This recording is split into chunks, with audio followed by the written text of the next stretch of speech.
is Manny, and I am currently working at the Powell-Cotton Museum as a conservation and outreach officer. I'm born and bred African, and I've been living in the UK since 1998, originally from Zambia.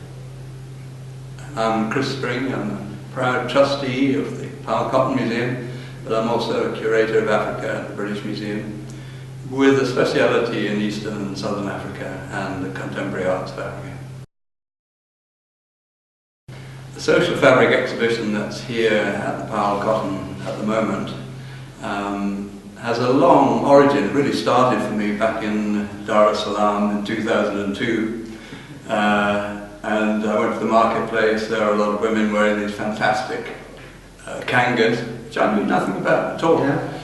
And I was really struck by these, and I just wanted to know more about them. And gradually, I've learned a bit more about them. It must have been an eye-opening experience, I guess, with all these colours, flamboyant colours everywhere. It was an eye-opening experience. And yeah. The very first one that I bought, and I bought it in a way because some people at the British Museum have said, cloth that's printed, not necessarily in Africa, what is it that's really African about it? You know? And so I went to the marketplace and I chose this cloth, which is actually printed in India. It looks more like a Damien Hirst spot painting than anything else. It's a design of just red and blue circles. You know. What is it that's African about it? And I went to my friend George Ngungulu from Tanzania and I said, George, what does this mean? And he said, you know nothing. And I said to George, I know nothing, but what does it mean? And he said, it means you know nothing. Exactly. That's what it means. And I said, who would wear such a thing? And he said, well, maybe a woman who wants to comment on her rivals, people who are jealous of her marriage or something like that. Yeah. You young people who think you know everything, you know nothing. But it was me too. I knew nothing at all.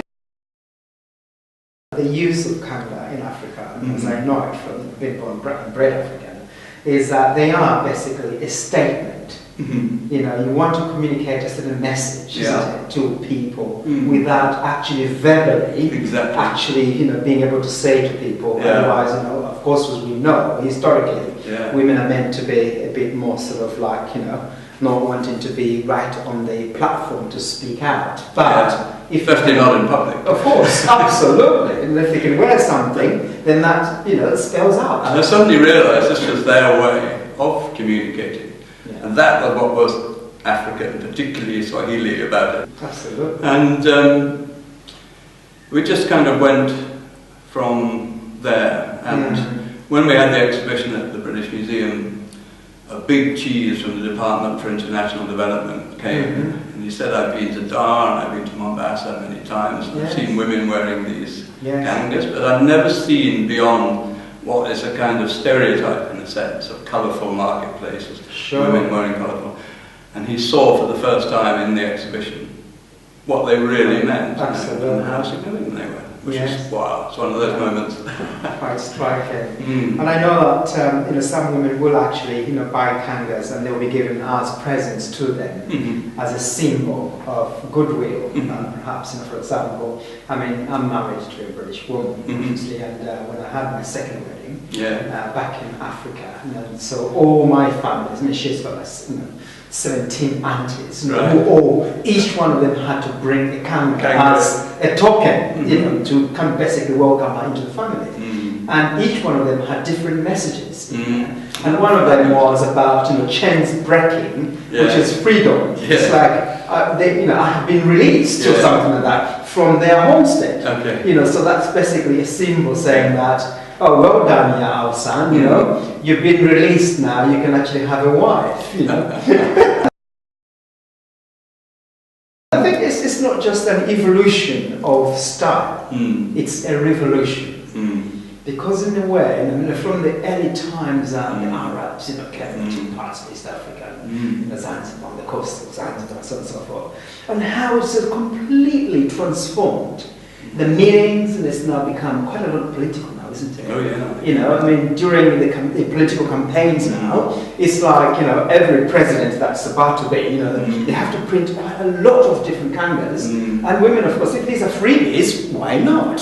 And then every woman will be wearing them and dancing along during the political campaigns and everything. It really is spelling out a message. There's one in the exhibition actually. It was, yes. That was commissioned by a Kenyan politician. Yeah. To put down his rival and to gee up his support. It says yes to Najib and no to Nazir or something like that, but it's hidden in the Swahili. Oh, absolutely. It's very cool. Absolutely. Quite cryptic in a way. Absolutely. I think what really is intriguing is the interpretation of some of them are basically just symbols and images. Yeah. I don't know, looking at the ones that we've got in front of us, for example, with a lady there, on her bike.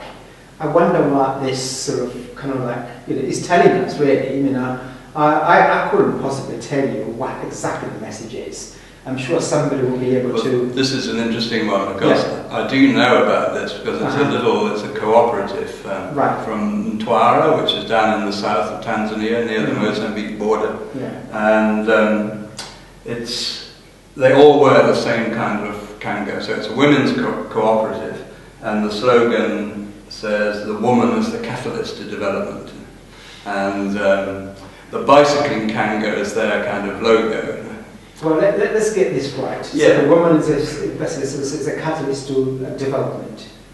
Mwanamke ni chachu ya maendeleo. I mean, that is just absolutely amazing. Is that translation it's correct or not? Well, of course it is. I'm glad about that. Yes. And it's just like, it just kind of epitomizes what Africa has gone through. Yeah. I understand that kangas originally used to be, sort of 4 quarters and then 4 sort of quarters. The story goes, and it's a similar story in Zanzibar or Mombasa, wherever you are along the coast, that a particular person asked his wife, probably a rich trader, asked his wife to sew together 6 of these lenço, which are square sort of handkerchiefs. Yeah. Still in Mozambique, that's the name for the headscarf, lenço, which the women wear. But around about the mid-19th century, 6 of these things must have been sewn together to create a single garment. Right. And then, very rapidly, I think, local textile merchants caught onto it and started making a design which is essentially the 6 squares, but on a single piece of cloth, hand-stamped.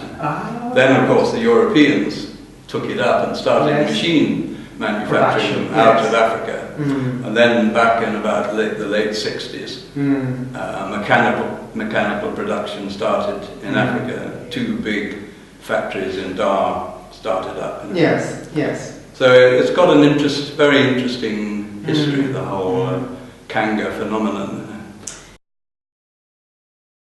People often ask, is there an English equivalent to kanga? And its way of communicating and so on.